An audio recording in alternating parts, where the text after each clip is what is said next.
3 years ago, Russia banned kangaroo meat exports from Australia after finding high levels of bacterial contamination. The Australian government and kangaroo industry have worked hard in a bid to convince the Russians to lift the ban. But animal rights groups want the Russians to keep the ban in place, and they've conducted tests on kangaroo meat in Australian supermarkets. Some of the tests show high levels of the bacteria E. coli. The kangaroo industry says the tests are not scientific, and it claims animal rights groups are extremists. John Stewart reports. It's a long way from the Queensland outback to supermarkets in the big city. But this is where kangaroo meat begins its journey to the table.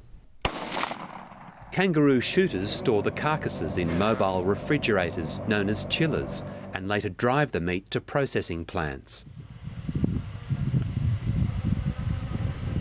These chillers near the Queensland town of Charleville were filmed by Animal Liberation last year after a tip-off from a shooter. They are filthy. It is impossible, even with the best will in the world, to maintain them, to keep them hygienic, pristine, as would be the case for export meat for human consumption. This is the sanitary area for washing up. There's obviously a lot of dirt around. Very unhygienic. Animal rights groups are using the hygiene issue as a weapon to try and close down the industry, worth $75 million a year. I asked him to stand up on the platform with me in the chiller and jump up and down on the floor, and then all this muck and effluent just kept oozing out from underneath. Now that sits there fermenting all the time, that carcasses come and go and come and go and go off to a processing plant in a truck.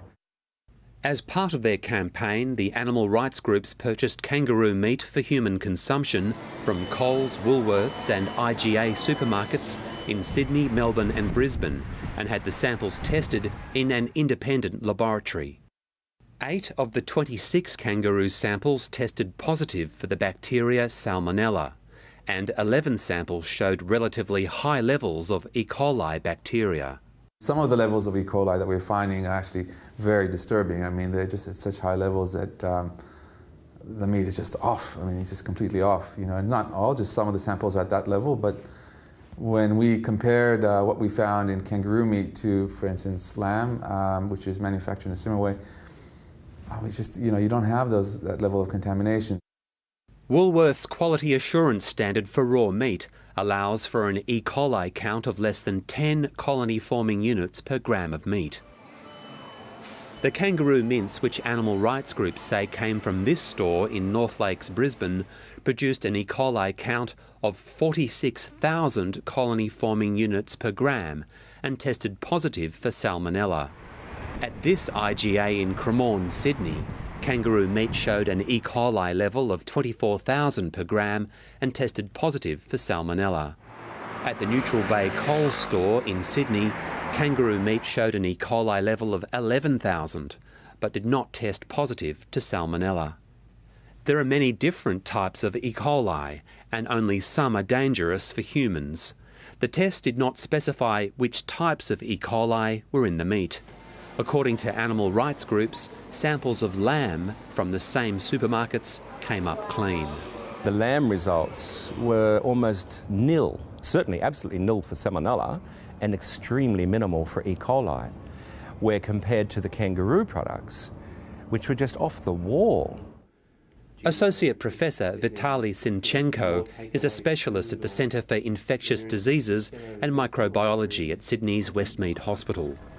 He says that meat from game caught in the wild generally has higher levels of E. coli compared to meat from farm animals. The microbiologist says the presence of salmonella is a concern, but more tests are needed to assess the results. Salmonella is a recognised foodborne pathogen, and food which is contaminated with salmonella can present a risk to a human being. At the same time, the risk of infection and risk of disease depends on a number of bacteria present in a food sample. Unfortunately, in these results, we can't see any quantitative data on the amount of salmonella which is present in tested samples. Associate Professor Sinchenko says that salmonella and high levels of E. coli can be dangerous if wild or so-called game meat is cooked rare. This is the very specific indicator to warn potential consumers about the necessity to cook this meat, especially game meat, properly. Season your kangaroo loin fillet quite well and place into the hot pan. Once you place the flattened kangaroo in the pan, leave it on one side for around about 1 minute. But the Kangaroo Industry Association's website advises consumers to cook the meat medium rare. This will seal the meat up to prevent moisture loss. If pan frying, the temperature can then be turned down a little and the cut cooked to medium rare. Coles provided no comment. When approached by Lateline, a spokesman for Woolworths said the company was now doing its own testing of kangaroo meat products. We take food safety extremely seriously. We work closely with all our suppliers to ensure their products adhere to Australian standards. The Kangaroo Industry Association says the laboratory results are not scientific because there is no way of knowing how the meat was transported from the supermarkets to the laboratory or how long it took to get there, and no independent scrutiny of the process. But the animal rights groups say the meat samples were placed in cold storage boxes, packed with ice and transported to the laboratory within 8 hours, and claim the handling of the meat would not have created an explosion of E. coli. The Kangaroo Industry Association declined an interview but told Lateline, Simply put, kangaroo is produced with extremely tight government control. All produce is subject to micro-testing regimes at the processing premises and must comply with acceptable limits.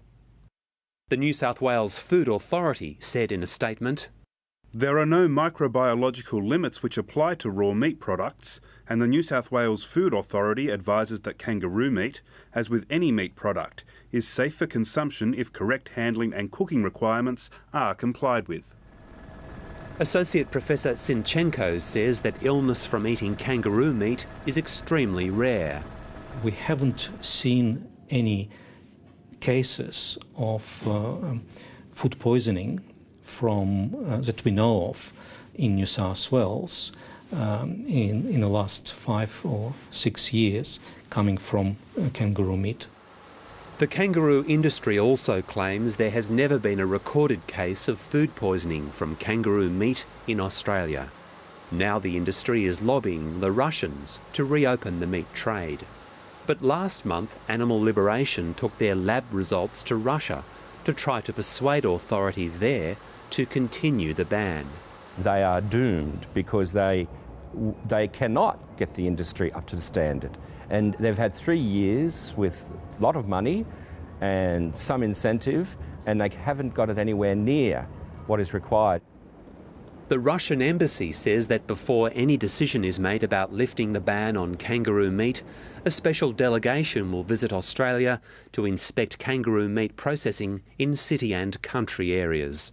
John Stewart, Lateline. And full statements from the New South Wales Food Authority, the Department of Agriculture and the kangaroo industry are now available on the Lateline website.